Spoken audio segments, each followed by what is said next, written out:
Ever since flat panels took over CRTs as the standard for gaming, people around the world have struggled with latency and scaling issues.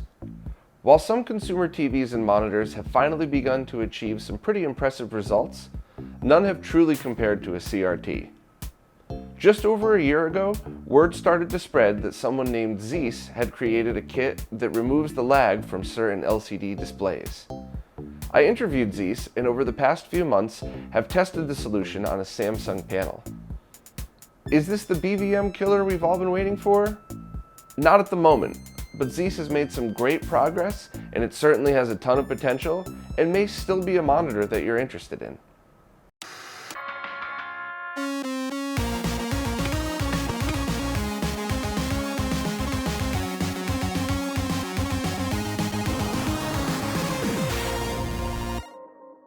I want to start by skipping right to the point.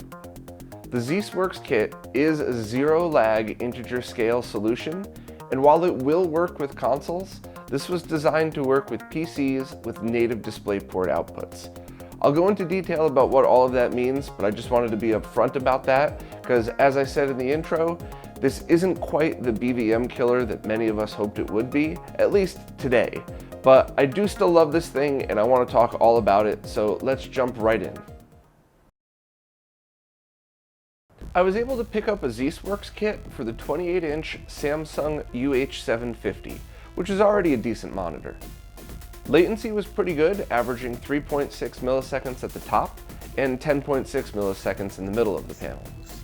In contrast, a CRT will read 0 milliseconds at the top and 8 milliseconds in the middle, meaning this monitor averages about 3 milliseconds over what a CRT would be. This monitor also worked with pretty much every signal I threw at it, including Super Nintendo through the OSSC in 5X mode.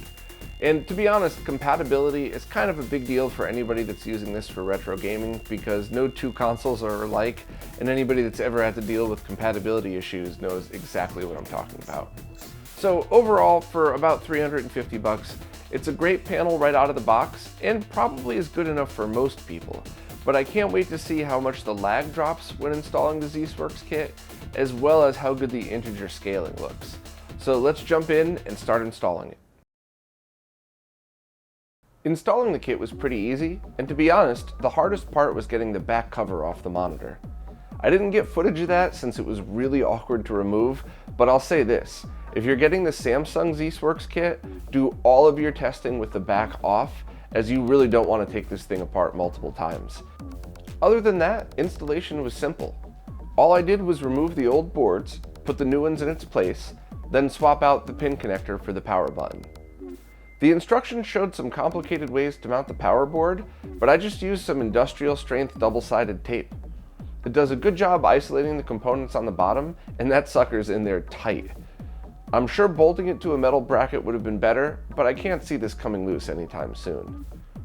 The kit came with a power adapter that plugs directly into your PC's power supply, but I wanted to use this separately, so the only other thing I had to do was wire in my own external power supply to a matching connector. Pretty easy as it was only 2 wires. So now that the kit's installed, I can't wait to see a 0 lag reading. Let's plug in the time sleuth and check this thing out. What the f? Alright, let me explain what's going on here, because it definitely looks weird that this Zisworks kit is a little bit slower than the original kit that's in here. The problem that we're seeing isn't that it's not 0 lag, it's the backlight of the panel itself. So I'm going to take 960 frame per second video of this thing, load it into Premiere, and advance 1 frame at a time. 960 frame per second recording essentially means that each frame is just about 1 millisecond. So if you load it up here, we could have the time sleuth reconfigured so that the LED goes on with the lights on the screen.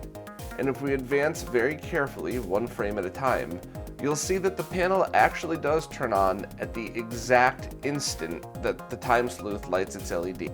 In contrast, here's a 960 frame per second shot of my LG TV that I recently reviewed that's about 3 milliseconds of latency. So here's what's happening. The Zisworks kit is doing exactly what he promised it would. It's delivering information to the panel at less than 1 millisecond, so pretty much 0 lag. The problem is that we're using a cheap $350 monitor, and that panel's not the best. So that's why it's taking so long for that light bar to light up, and that's also why the time sleuth was getting an incorrect reading, because it was waiting for enough light to fill its sensor. So I'm sure if I did something like took the bezel off and repositioned the time sleuth, or even changed some of the resistors inside the time sleuth to make it more accurate, I could have gotten a 0 lag reading.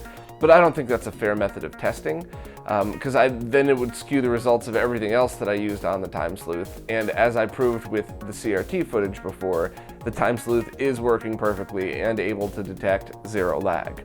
So I just think this comes down to we need to use a better panel in order to see 0 lag readings, but we've at least proved that the kit does exactly what it was supposed to do.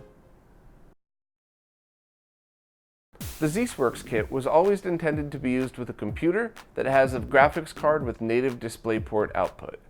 If you're going to be installing one of these kits, I strongly recommend that that's how you first test it, but you do need to make sure that you have a compatible DisplayPort.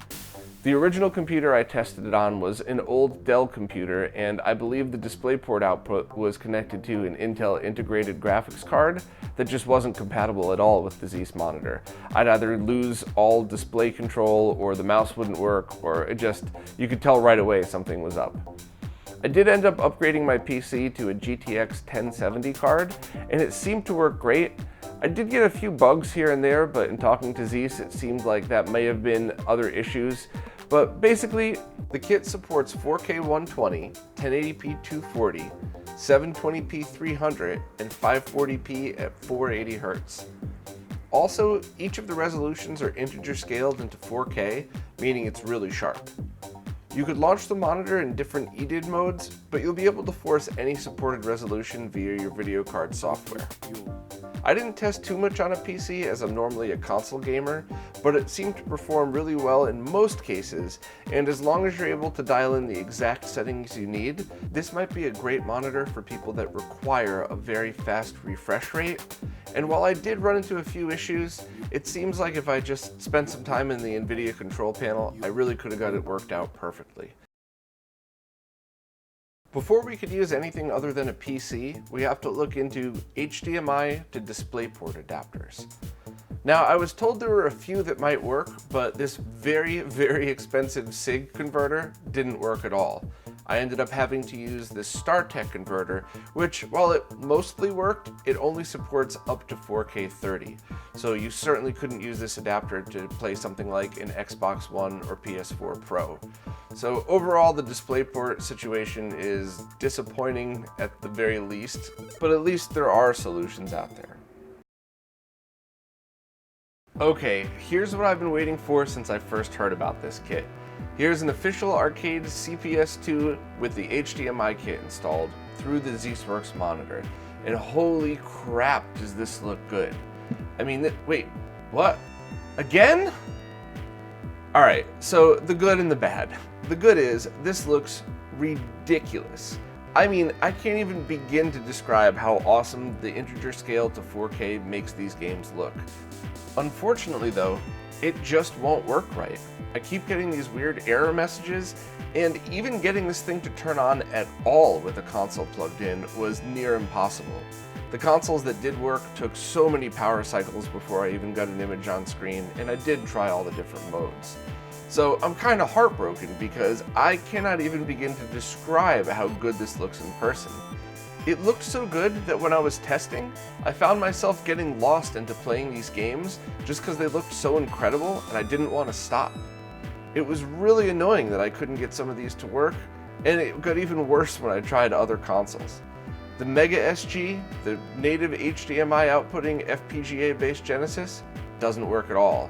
And that stunk, because I really wanted to see what Sonic looked like, true digital to digital, integer scaled to 4K. I was then really curious on how the Nintendo Switch would look, because games like Sonic Mania I'm sure would look perfect, but how would Breath of the Wild look? How would any of the modern games look integer scaled as opposed to stretched like we're used to? Well, that didn't work either, and neither did the PS3. I spoke to Dan, the creator of the DC HDMI, and he had much better results. He said the Dreamcast worked perfect even in 960p mode, and the integer scaling looked awesome. I really wish I had more time to spend to dial in my camera settings and be able to get you a better picture and a better representation of how good this monitor actually is, but it just kept dying on me when I was trying to record. So at the moment, you'll just have to take my word for how good the 4K integer scaling looks on retro consoles.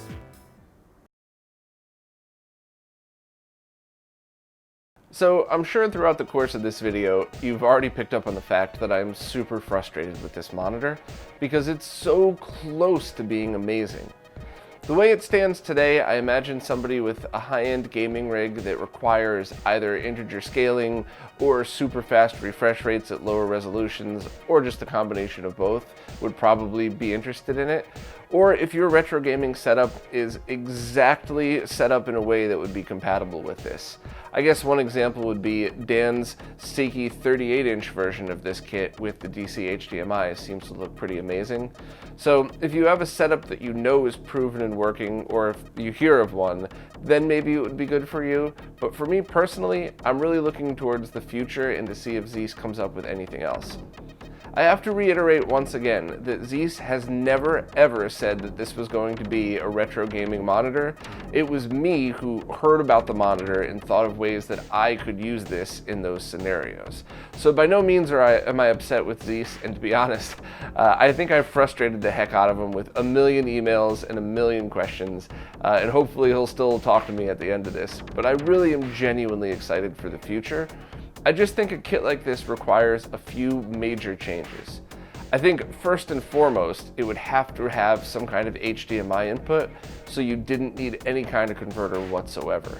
I think that's really important for console compatibility, but also because depending on which panel you might use, a lot of us would be willing to spend the extra money on something like this, but would love a dual use of it. So for me personally, I'd love a giant zero lag integer scaling monitor, but I'd also like to maybe use it as a spare TV or something. And if you just hooked up an Apple TV or an Amazon Fire TV stick to it, you might be able to do that.